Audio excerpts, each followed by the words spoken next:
Olá pessoal, sejam muito bem-vindos. Quero agradecer aqui a presença, a participação de cada um de vocês que acompanha o trabalho da revista Evolution e do canal Evolution, uma plataforma que atua para promover conteúdo qualificado para esse setor tão importante.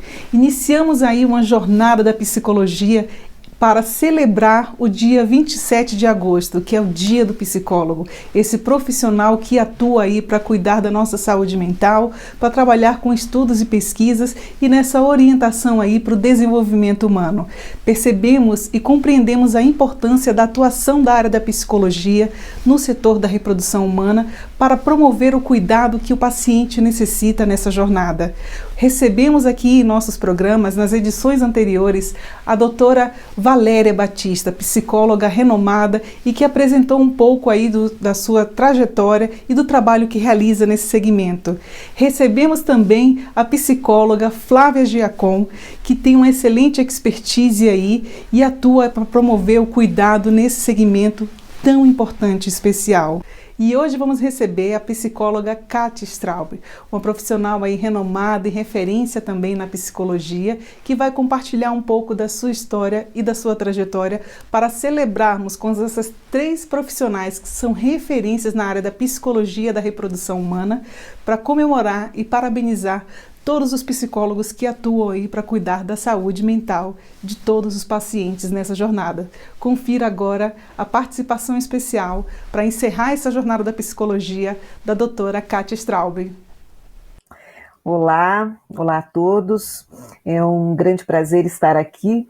Eu sou Kátia Straub, psicóloga clínica, com especialização na área da infertilidade e reprodução humana, em que eu trabalho há 16 anos, em Curitiba, em duas clínicas da cidade, Androlab e Felicitar, e tenho uma formação na área clínica, comecei a trabalhar com crianças e depois fiz uma formação com famílias, casais, dentro de uma abordagem sistêmica, e em 2005 recebi um convite para trabalhar numa das clínicas da cidade, e gostei muito. Era uma área ainda muito nova para mim e para a própria psicologia, pelo que eu conhecia, E como eu havia entrado no mestrado, resolvi mudar o meu tema de pesquisa, o meu tema de estudo para essa área, Acho que foi uma das melhores coisas que realmente eu fiz, porque me identifiquei bastante com essa área e desde então venho buscando me especializar cada vez mais, e trabalhando, com essa temática, Eu tive a oportunidade de participar, como coordenadora do primeiro consenso de psicologia na reprodução humana, que aconteceu em 2012, em São Paulo, no Guarujá, num congresso da Sociedade Brasileira de Reprodução Assistida, e desde então venho participando dos encontros de psicologia nos congressos, faço parte do Comitê de Psicologia da Sociedade Brasileira de Reprodução Humana, sou autora e coautora de livros nessa área, inclusive de livros infantis. E mais recentemente sou coordenadora do primeiro curso de psicologia na reprodução humana do nosso país, promovido pelo Instituto Suassuna de Goiânia. Eu diria que a psicologia se insere na reprodução humana já há bastante tempo, muito antes dos avanços que nós temos assistido nessa área, a psicologia já tinha um lugar, na reprodução humana, que sempre foi um tema que ocupou o ser humano, uma vez que a reprodução tem um valor social bastante relevante, Então, de alguma maneira, as pessoas sempre buscaram formas, né, de sanar as suas dificuldades involuntárias, né, nessa questão. E lá no início do século XX, quando houve uma expansão, né, quando houve o advento da psicanálise, da psicologia, né, as pessoas que não podiam engravidar, que não conseguiam engravidar naturalmente, né, eram bastante vistas sob a causalidade psíquica, né? Então se falava nos fatores psicogênicos, né? Não se conheciam as causas, né? Não haviam recursos, né, médicos disponíveis, tecnológicos disponíveis, né? E então se atribuía muito a causas psicogênicas, especialmente focadas nas mulheres, né? As mulheres como grandes responsáveis pela não possibilidade, né, de procriar. Com o avanço da biotecnologia, ciência, né, nós tivemos o advento de exames importantes como ultrassom, exames de imagens, né, muito importantes. Então as causas foram, né, sendo possível de serem reveladas, né, vamos dizer assim, né, se conhecidas.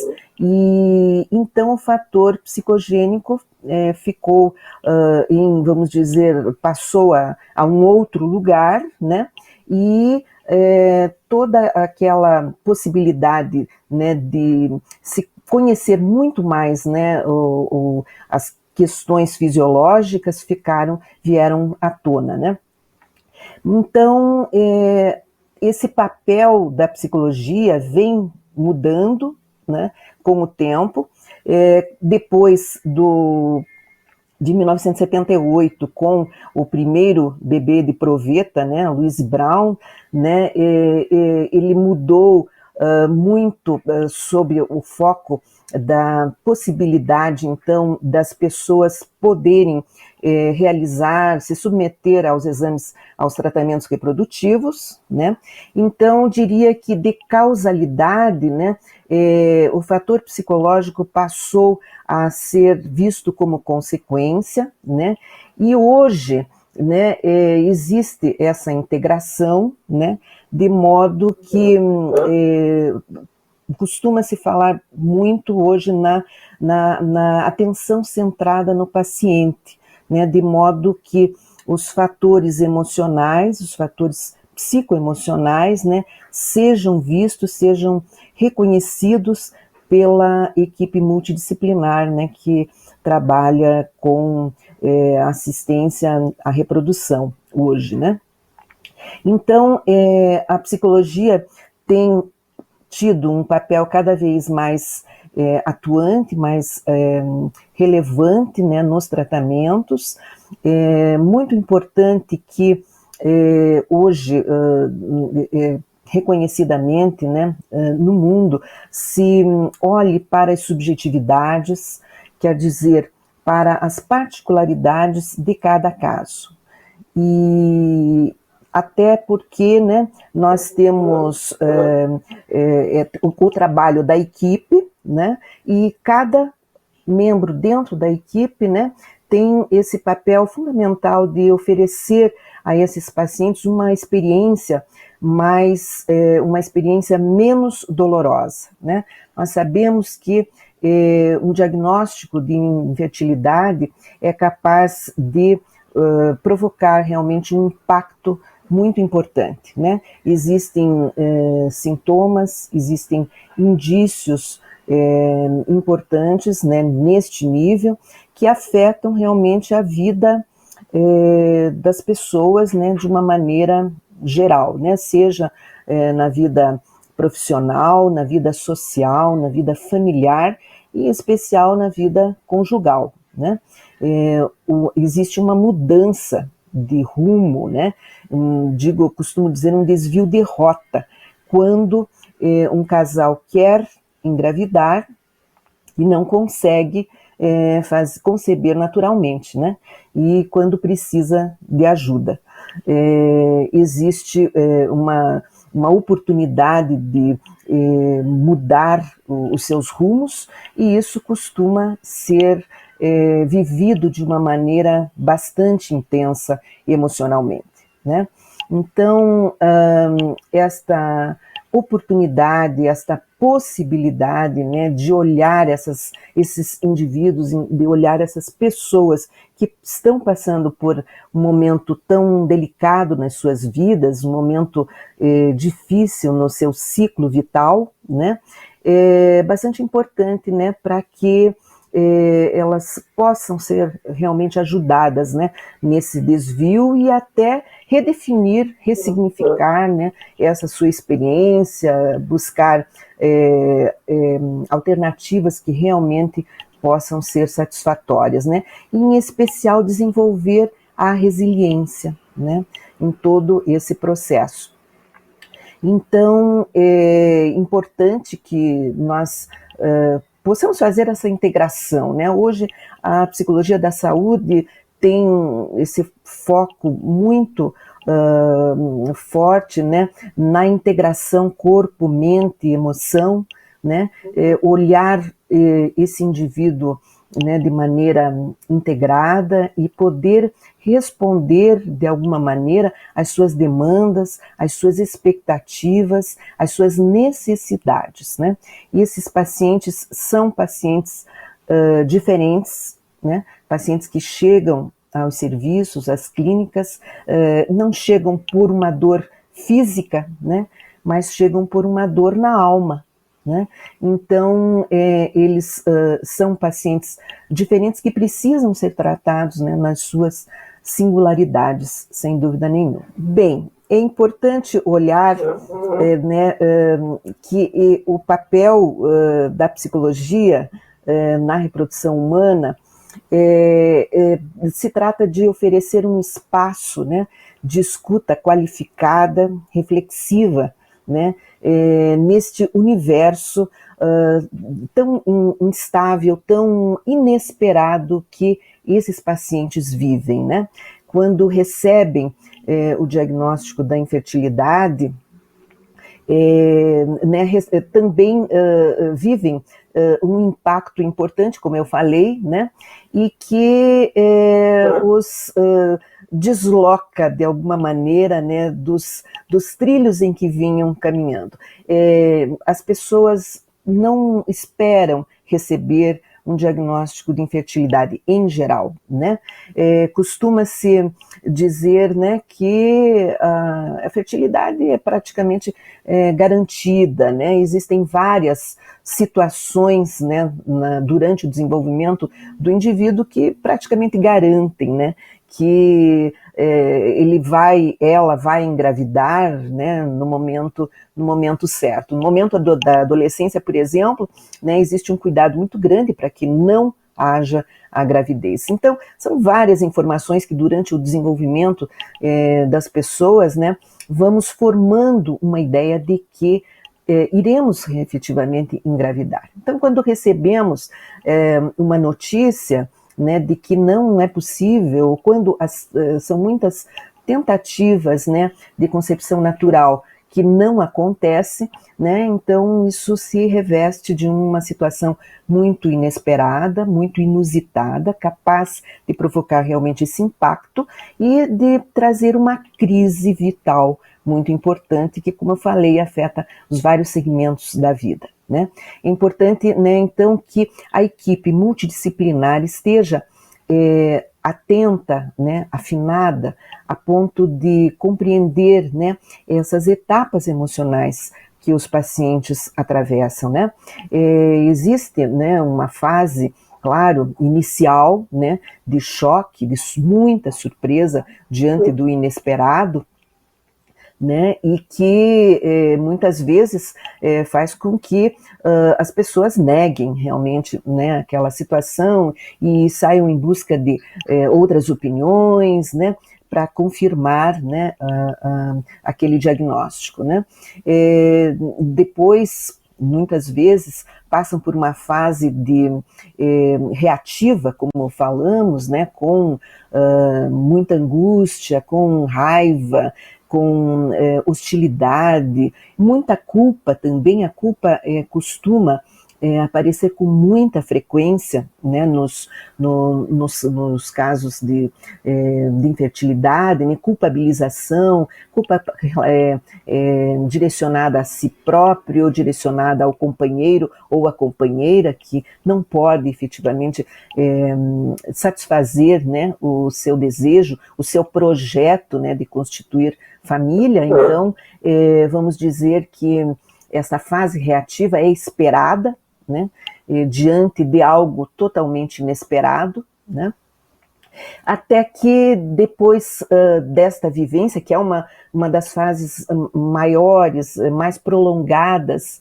né, depois dessa intensa vivência, né, também muitas vezes chamada de uma montanha-russa emocional, né, este casal chega a uma fase de negociação, de aceitação, até que possa efetivamente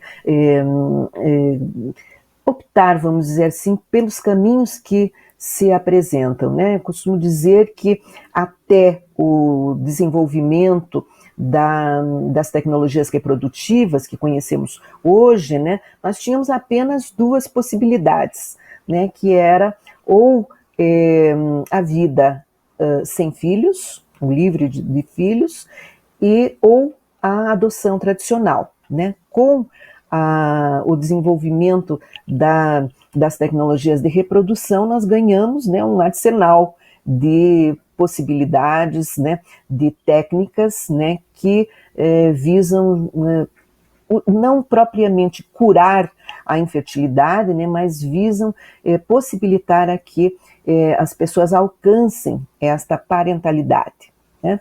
Então, vamos dizer que nesta fase há uma negociação, né, e aceitação da sua condição para poder realmente optar por uma dessas possibilidades, né? E depois, por fim, uma fase de resolução em que é possível realmente retomar, né, o controle da sua vida, retomar os rumos, né, da sua vida. É claro que essa é uma divisão didática, né, vamos dizer assim, costumam acontecer não exatamente nesta, vamos dizer, em uma ordem tão linear, tão pronta, né? É muito importante que consideremos as subjetividades, né, as respostas específicas de cada membro do casal e do casal, né, que em todo esse processo está muito preocupado com várias questões, principalmente com questão da divulgação, né, aos familiares, aos amigos, ou no trabalho, está preocupado com as tomadas de decisão, né, que precisam ser feitas, né, em todo esse processo, né. Também está preocupado muitas vezes com a questão de que vai ser necessário receber material genético, né, de doador, de doadora, né, como vai lidar com isso, como vai divulgar, né, disseminar essa informação. Está preocupado com o futuro filho, claro, a futura filha, se vão contar sobre isso, o que vão contar, né? Muitas vezes até pouco atentos a essa história que está sendo construída, né? Essa história que eu costumo dizer sempre bonita, né?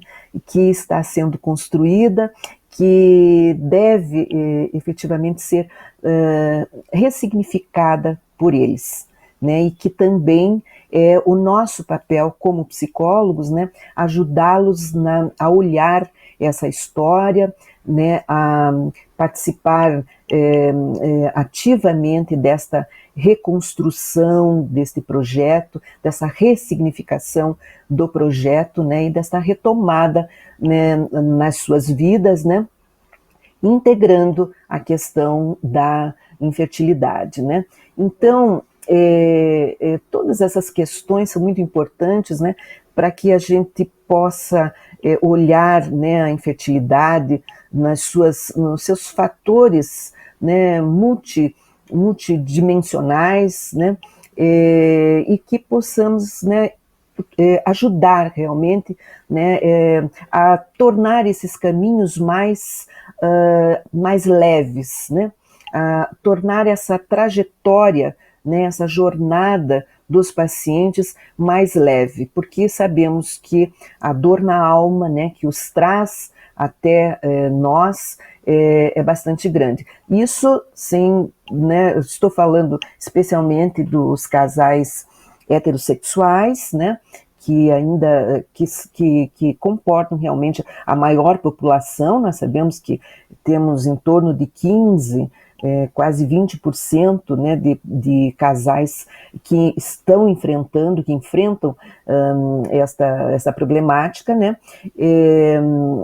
mas também temos um contingente que não chega propriamente a optar e escolher, né, os caminhos dos tratamentos, né. Nosso serviço público é bastante deficiente, né, nesse sentido, né. Hoje eu tive uma informação recente de que apenas 4%, né, desta população é atendida, né, em nosso país nos serviços públicos, enquanto que 96% dos serviços são realmente privados, né, o que faz com que a gente pense, né, na necessidade de políticas públicas, né, nesse sentido, né, e inclusive de uma legislação que ainda não existe realmente nesse país, a não ser as regulações, né, do Conselho Federal de Medicina, né. Então, tudo isso nos faz olhar assim com bastante atenção, né, a esses pacientes, né, pelas suas especificidades, né, e tendo em conta que né, eles vêm mudando bastante também, né, nesse tempo, desde que eu iniciei há 16 anos atrás, né, o perfil desses pacientes é bastante diferente. Hoje temos pacientes muito bem informados, né, pelas possibilidades, né, da internet, pelas possibilidades de trocas, né, em fóruns, em blogs, né, em redes sociais, né, e essas mudanças, né, precisam ser efetivamente acompanhadas, né, olhadas, discutidas. É preciso que se tenha realmente um espaço, né, dentro dos serviços reprodutivos, para que nós possamos, em cada caso, conhecer a história, né, desse casal, a história dessa infertilidade, né, o que estão trazendo em suas bagagens, né, até esses serviços, como estão lidando, né, com essa questão, né, sabendo que eles já vêm, né, de tentativas frustradas, né, já vêm trazendo nessa bagagem um sofrimento, né, que precisa, de alguma maneira, né, ser compartilhado, né, e para que esta jornada possa efetivamente ser mais leve, né, do que ela pode ser. São muitos passos que esses casais, ao optarem, né, pelos tratamentos reprodutivos, após um diagnóstico, né, da infertilidade, precisam percorrer, né? Então, precisamos reconhecer, conhecer, né, e oferecer, né, esta oportunidade a esses casais, né, de compartilhar num ambiente seguro, né, num ambiente de possibilidades, né, inclusive facilitando a comunicação entre esse casal, que muitas vezes está bastante comprometida, né, em função da dor, do sofrimento que vem acontecendo. Bom, eu agradeço muito a oportunidade, essa revista Evolution, parabenizo por essa iniciativa, né, de um meio, né, como essa revista, necessário realmente, como eu falei, que nós possamos ter informações fidedignas, que os pacientes possam contar com matérias com conteúdo confiável, né? Então, acredito que, com certeza, a Evolution tem por objetivo oferecer, né, esses conteúdos aos pacientes e aos profissionais, né? E eu gostaria de deixar aqui, né, esta necessidade realmente, né, de que possamos melhorar, né, a conscientização sobre os problemas da infertilidade, né? Ainda a sociedade, apesar dos muitos avanços, das muitas transformações, né, que já ocorreram, que vêm ocorrendo, né, as possibilidades de se minorar os preconceitos, os tabus, os mitos existentes com relação à reprodução humana, à fertilidade, né, mitos que muitas vezes ainda comprometem, né, a trajetória dessas pessoas, comprometem a sua adaptação e afetam a sua vida de uma maneira geral, né? Então, eu quero deixar aqui, né, a necessidade de que se amplie realmente a conscientização, né, sobre essa temática e, desta forma, nós possamos olhar esta população, né, que é bem significativa, né, de uma maneira mais humanizada, né, e com isso, né, minorar a sua jornada, né, porque o sofrimento é bastante grande e realmente apenas quem passa por esses momentos é capaz de avaliar realmente, ter ideia do que realmente acontece com essas pessoas, né? Hoje, a tecnologia reprodutiva, né, atende não apenas os casais heterossexuais, como nós sabemos, né, mas também casais homoafetivos, pessoas, homens ou mulheres que querem ser pais independente de estarem com parceiros, atende também casos em idades mais avançadas, casos que têm a necessidade de preservar material genético, né, em função de doenças como o câncer, enfim, hoje o leque é muito grande, né, então é bastante importante que a gente conheça, né, essas possibilidades, né, que estão justamente implícitas, né, quando ampliamos também a conscientização, né, sobre as questões da fertilidade, né. Costumo dizer aos pacientes, às minhas pacientes, né, elas passam assim a entender, né, a importância do aspecto emocional e de como esta é uma grande oportunidade, né? Quando existe um diagnóstico de infertilidade, existe uma grande oportunidade, né, de crescimento pessoal, de crescimento do casal, né, que deve ser aproveitada sem dúvida nenhuma. Muito obrigada, doutora Kátia. Quero agradecer especialmente também a participação da doutora Valéria Batista, da doutora Flávia Giacom e a sua participação, que enriqueceram essa jornada da psicologia para a promoção do cuidado aí da saúde mental e do acompanhamento, né, aos pacientes que caminham aí nessa jornada da reprodução humana e da reprodução assistida. Sabemos que são muitos os obstáculos e desafios que atravessam aí toda essa trajetória em busca da realização dos seus sonhos. Queremos agradecer a participação de cada um de vocês, pedir que continuem participando, compartilhando aí as novidades, matérias, artigos. Estamos aqui abertos para dialogar e para promover informações aí para conectar todo esse segmento. Um forte abraço a todos e até o nosso próximo programa e nosso próximo encontro. Valeu, pessoal!